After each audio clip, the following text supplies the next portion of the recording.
Hello everyone! In this video, I'll guide you on how to fix the "you can't send money right now" error on PayPal so you can complete your payments without delays. First, this usually happens when PayPal detects unusual activity, account limitations, or incomplete verification. Start by logging into your account and checking the Resolution Center for any alerts or required actions. Next, make sure your account is fully verified. Confirm your email, phone number, linked bank account, and any other identity documents requested by PayPal. Incomplete verification often blocks sending money. Also, check that your linked card or bank account has sufficient funds and is active. Expired or restricted payment methods can trigger this error.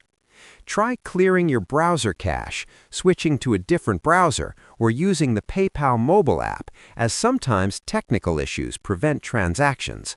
Avoid using VPN or proxy services, which can trigger security blocks.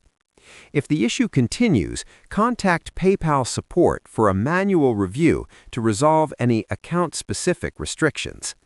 And that's how you can fix this error and send money on PayPal successfully. Subscribe the channel for more videos.